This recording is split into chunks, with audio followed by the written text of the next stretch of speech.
If Russia invades, that means tanks or troops crossing the border of Ukraine again. Then there will be no longer a Nord Stream 2. We will bring an end to it.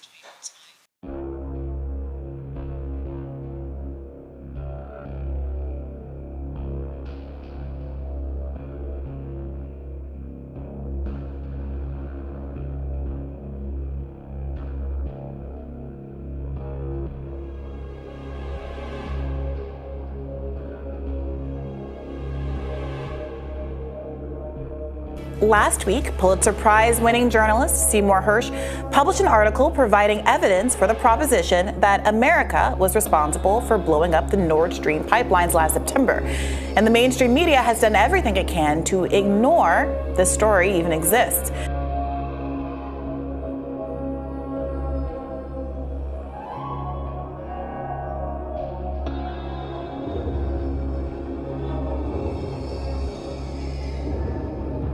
But the mainstream U.S. press, on the whole, declined to point fingers at the CIA, even as U.S. officials publicly took a victory lap. Listen to Antony Blinken at a September 30th press conference describing the Nord Stream explosion as a tremendous strategic opportunity.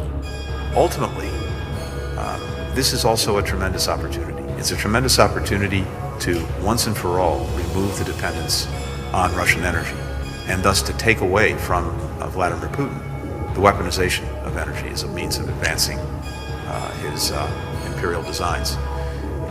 That's very significant, and that offers tremendous strategic opportunity for the years to come.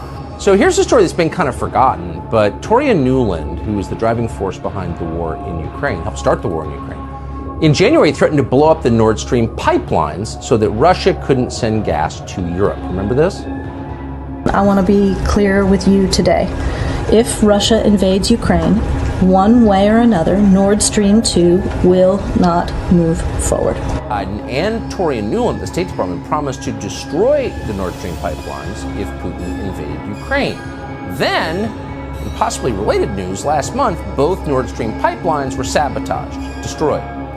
So after that happened, because it is a big deal, the government of Sweden pledged to create a joint investigation team with NATO countries, Germany and Denmark, to determine who did this. So the investigation has been concluded, but you don't get to learn the results, even though they keep telling you Russia did it. According to Der Spiegel in Germany, quote, Sweden is said to have justified the refusal by saying that the security classification of its investigation results was too high to share with other countries. Well, that's interesting. So they're telling us that Russia did it, but they're not going to tell us the results of the investigation? Why are they protecting Russia? Or possibly, Russia didn't really do it! Senator Cruz, like you, I am, and I think the administration is very gratified to know that Nord Stream 2 is now, as you like to say, a hunk of metal at the bottom of the sea. So that would be great, I think, to help glue this thing and have the UN help glue it. And, you know, the EU.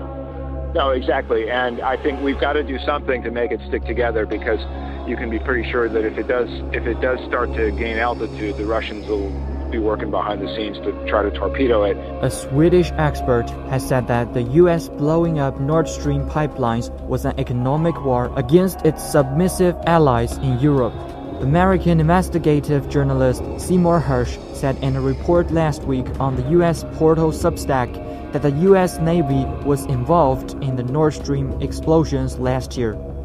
The Nord Stream pipelines, of course, were blown up by the US and NATO allies, and now a US economic war is conducted against the submissive allies in Europe. Seymour Hersh's fine analysis tells how the destruction was planned and done, but the conclusion is unsurprising. The US, with very important Norwegian assistance, committed the crime against a friendly allied country, Germany, and other European countries. Together with the ill-conceived, never-ending economic sanctions, the blow-up of the Nord Stream has already caused enormous accumulating harm to European citizen economies. Oberg believes that the West's handling of Russia's military operation in Ukraine including the Nord Stream destruction, is an example of why the present situation is extremely dangerous. We live in times fundamentally characterized by intellectual and ethical disarmament, coupled with immense military armament, with militarism as the only one answer. Militarism has become the religion that keeps the declining West together. NATO is therefore its church. Do you think Russia's behind the sabotage of the pipelines? Well, I think all the signs point to some type of sabotage. These pipelines are only in about 200 feet or so of water. Russia does have an undersea capability that would easily lay explosive devices by those pipelines. And I do think it's a signal to Europe that Russia can reach beyond Ukraine's borders. So who knows what he might be planning next, but I think this is clearly an act of sabotage of some sort, and Russia is certainly the most likely suspect. Why blow up their own pipelines if they can obviously just cut off the gas flowing from them? Because for the past 21 years, during that month, the American Sixth Fleet has sponsored a NATO exercise in the Baltic Sea, providing perfect cover. But according to Hirsch's source, at the last minute, Biden asked whether the bombs could be activated remotely to create more distance between the NATO exercises and the actual event, presumably to muster up more plausible deniability for U.S. involvement. Now, at the end of his piece, Hirsch points out that the American press treated the Nord Stream sabotage as a mystery and labeled Russia as the only likely culprit without establishing any motive beyond vengeance. And here's an interesting detail. Months after the bombing, Hirsch writes that it emerged that Russian authorities had been quietly getting estimates for the cost to repair the pipelines. Not exactly what you would expect from someone who just, blew up the pipelines.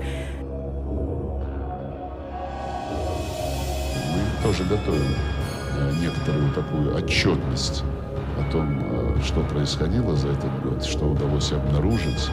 А это не только военно-биологические программы Соединенных Штатов, от которых они пытаются открещиваться, врут как всегда. И это не только прямое участие Соединенных Штатов в взрывах северных потоков. Сейчас уже госпожа Нуланд, по сути, явку с повинной осуществила. Так что много о чем нужно вспомнить и показать, какими методами Соединенные Штаты добиваются своей гегемонии. I think there's two really important things for the American people to take away from what you have just outlined here. Number one is that statement from Victoria Nuland just exposed her and the administration's truth, which is that they have been lying to us all along about this. There's no way the United States was not either involved or knew about this or at the very minimum approved it. So they've been lying to us, they've been deceiving us, saying, hey, look, the United States had absolutely nothing to do with this, while also trying to sell us the absurd lie that, well, of course, Russia somehow bombed their own, exploded their own energy infrastructure to hurt their own economic interests. That it just shows how stupid they think we are that we would buy such an absurd argument. Their lying to us shows us yet again that we can't trust anything that they're saying. We can't trust any of these narratives that are coming out of the mainstream media. The second thing that's important to recognize that is very dangerous is that they are setting a precedent through what her statements are and their actions that now that it is acceptable to go and essentially use sabotage against infrastructure as an acceptable strategy. So we have to look at our own vulnerabilities in this area, whether it's the undersea cables, our communication systems, our financial systems, our own power grid and energy system vulnerabilities. The list goes on and on. The argument is very clear. Hey, look, if it's okay to go after and bomb and destroy Russia's oil and gas infrastructure, why would it not then be okay for someone else to come and attack our own, exploit our own vulnerabilities here? So this is the position that the warmongers in Washington have put us into, we the American people, all in the name of saying, hey, we're doing this to protect you, we're trying to protect democracy, but their actions are making us less safe and undermining our democracy, because we cannot have a functioning democracy if we can't trust what our leaders are telling us. But Germany stopped final or authorization on the Nord Stream 2 pipeline once Russia invaded Ukraine in February of last year, long before Nord Stream 2 was sabotaged. And when Germany froze construction on Nord Stream 2, the Kremlin responded by saying it hoped that pause was temporary. Like Germany, it stood to benefit financially from its gas contracts with Europe. And those contracts were arguably more crucial following the economic sanctions the U.S. and Europe imposed on Russia following Russia's invasion of Ukraine.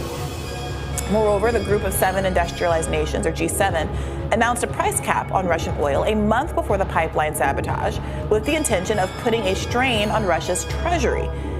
If the West understood it could punish Russia by making it more difficult for it to export energy, why would Russia also make it more difficult for itself to export energy? If Russia invades, that means tanks or troops crossing the border of Ukraine again. Then there will be no longer Nord Stream 2. We will bring an end to it. It was a deliberate act of sabotage, and now the Russians are pumping out disinformation and lies. We're going to work with our allies to get to the bottom of precisely what happened. And at my direction, I've already begun to help our allies enhance the protection of this critical infrastructure.